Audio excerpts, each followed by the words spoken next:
अस्सलाम वालेकुम जी। उम्मीद करता हूँ आप लोग खैरियत से होंगे। अल्लाह के फजल से अल्हम्दुलिल्लाह मैं भी ठीक हूँ। अच्छा जी, मैं हूँ इस वक्त मलेशिया में। अगर आपको मलेशिया के रिलेटेड कोई भी इन्फॉर्मेशन चाहिए हो तो मेरी इंस्टाग्राम की आईडी आपके सामने आ रही होगी, मुझे आप मैसेज कर सकते हैं और आपका कोई भी सवाल हो तो मुझसे आप कर सकते हैं। अच्छा जी, आज हम बताएंगे कि आप मलेशिया से अपनी ट्रैवल हिस्ट्री किस तरह बना सकते हैं।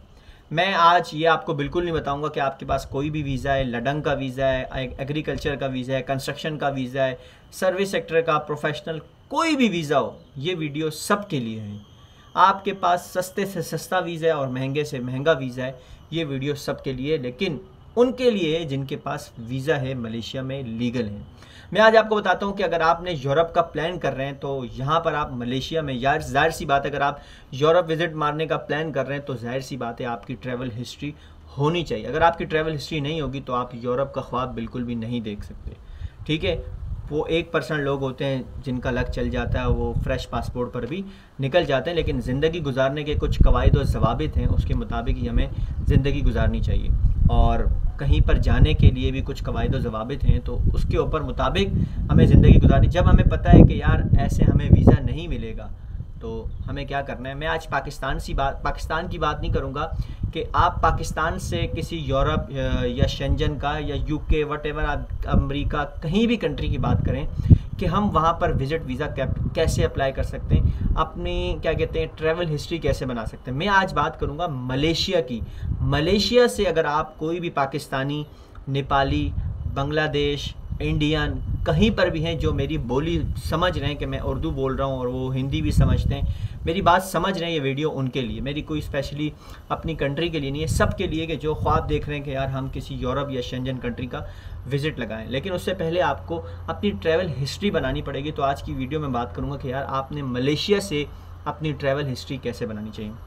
सबसे पहले मैं आपको बताऊँ कि आपके पास यहाँ पर वीज़ा होना चाहिए, ज़रूर वीज़ा ज़रूर होना चाहिए। आप मलेशिया में लीगल हो, इलीगल ना हो, आपके पास वीज़ा हो, कोई भी वीज़ा हो, उसकी हम बात नहीं करेंगे आज। वो अगली वीडियो में बात करेंगे कि कौन सा वीज़ा यूरोप के लिए है, कौन सा वीज़ा यूरोप के लिए नहीं है। कंस्ट्रक्शन का अगर आपके पास वीज़ा है तो यूरोप में आप विज़िट मार सकते हैं या विज़िट लग सकता है या वर्क वीज़ा अप्लाई कर सकते हैं, नहीं कर सकते हैं, मैं इस पर आज बात नहीं करूँगा। मैं सिर्फ़ और सिर्फ आज आपको अपना बताऊँगा कि यार आप अपनी ट्रैवल हिस्ट्री किस तरह बना सकते हैं। मैंने आपको बताया कि पहले सिर्फ़ और सिर्फ आपके पास वीज़ा होना चाहिए, लीगल है आप मलेशिया में, बात ख़त्म हो गई। उसके बाद आती है बैंक स्टेटमेंट।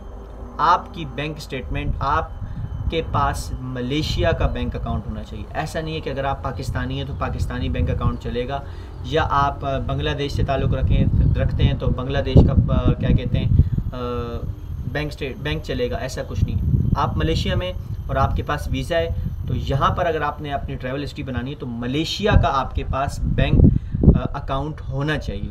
अब बैंक अकाउंट तो आपके पास होगा।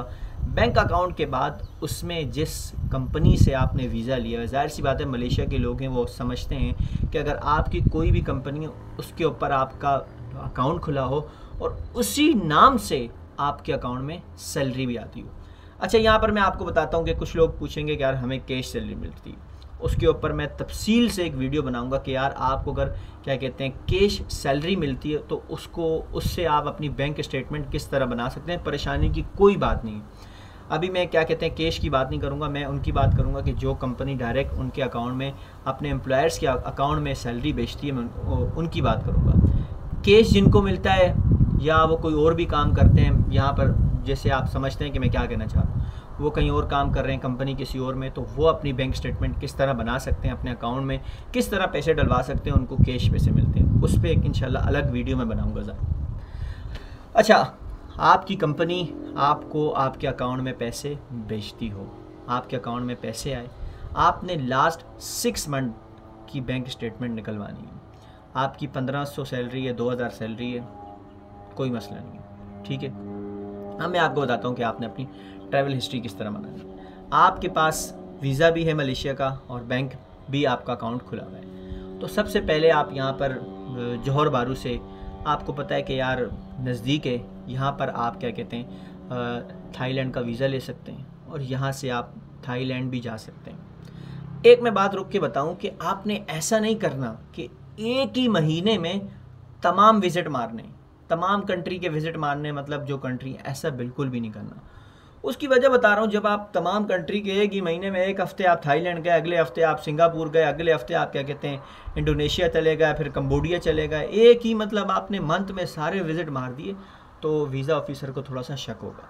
आपने हर महीने एक विज़िट मारना है, हर महीने एक विज़िट, एक हफ़्ते के लिए हो या 10 दिन के लिए हो, कि यार मेरी एक महीने में 10 दिन की छुट्टी थी या एक हफ़्ते की छुट्टी बनती थी, मैंने कहा यार चलते हैं कहीं थाईलैंड चलें, कुछ विज़िट मार के आएँ, कहीं थोड़ा इन्जॉयमेंट करें।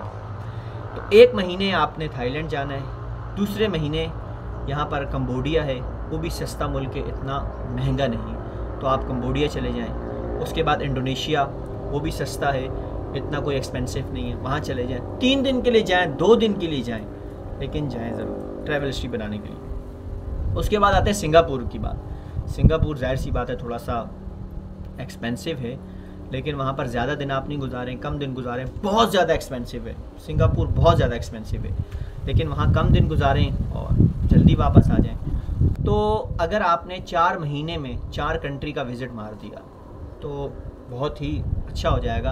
और मैं आपको बताऊं, उस कंट्री का ज़्यादा आपने फोकस करना है, उस कंट्री के ऊपर जो ई वीज़ा के अलावा आपको स्टिकर वीज़ा देती हो। आपका पासपोर्ट भारी होना चाहिए आपके पासपोर्ट के ऊपर, कि जब आप किसी इमिग्रेशन काउंटर पे रखें तो वो जब आपका पेज पलटे तो उधर वीज़ा लगाओ, कह के यार बंदा जेन्युइन है, विज़िटर है। तो आपने 4 महीने इस तरह किए, 4 कंट्री को आपने क्या कहते हैं विज़िट लगाया। उसके बाद आप चाहें दुबई या ताजिकिस्तान या तुर्कमेनिस्तान या तुर्की, इन 4 कंट्रियों में से किसी एक कंट्री का विज़िट लगाना है। मैं कहता हूँ अगर आपने तुर्की का विज़िट लगा दिया, देखें ये कंट्रीज़ जो हैं एक्सपेंसिव हैं, मैं मानता हूँ, लेकिन अगर आपने इन कंट्री में से एक का भी विज़िट लगाया, उसके बाद अगर आप यूरोप, शेंजन, किसी जगह भी आप विज़िट लगाते हैं, विज़िट वीज़ा अप्लाई करते हैं, मैं आपको कहता हूँ इंशाल्लाह आपका ज़रूर विज़िट वीज़ा लगेगा, ज़रूर अप्रूव होगा, ग्रांट होगा, इंशाल्लाह ज़रूर होगा। क्योंकि तुर्की, तुर्कमेनिस्तान, ताजिकिस्तान, दुबई, ये थोड़ी सी भारी कंट्री हैं, और आपने लो कंट्री एक मारने के बाद उसके बाद आपने क्या कहते हैं दुबई का या तुर्की का लगा दिया, तो अब जाहिर सी बात है एशिया आपका हो गया, तो आप ट्राई करेंगे कि यार यूरोप की तरफ। तो यूरोप की तरफ किस तरह ट्राई करना है और कौन सा वीज़ा होना चाहिए, वो मैं इंशाल्लाह आपको नेक्स्ट वीडियो में बताऊँगा। तो उम्मीद है आपको समझ आई होगी कि आपने ट्रैवल हिस्ट्री किस तरह बनानी है। ये 4 कंट्री सस्ती हैं, लेकिन दूसरी जो 4 कंट्री हैं उनमें एक कंट्री का आपने लगाना है, और वो थोड़ी सी एक्सपेंसिव है, ज़्यादा भी एक्सपेंसिव हो सकती हैं। लेकिन देखो यार, यहाँ पर अगर आपने 1 साल अपने पास पैसे जोड़े रखे, घर ना भेजे ना, तो आपकी आने 1 साल की बाद ज़िंदगी इंशाल्लाह बेहतर हो सकती है। तो आपने अपना मुस्तकबिल ख़ुद देखना है कि अभी से मुस्तकबिल ठीक करना है, या आपने मतलब अगर अभी आप थोड़ा सा अपने आप को क्या कहते हैं मुश्किल में डाल देंगे, लेकिन 1 साल बाद आपको इस साल का ना सारा कफ़ारा मिल जाएगा अगर आपका यूरोप का वीज़ा लग गया। तो उम्मीद करता हूँ आपको समझ आई होगी। तो अपना बहुत सारा ख्याल रखिएगा, दुआ में याद रखिएगा। अस्सलाम वालेकुम वरहमतुल्लाह।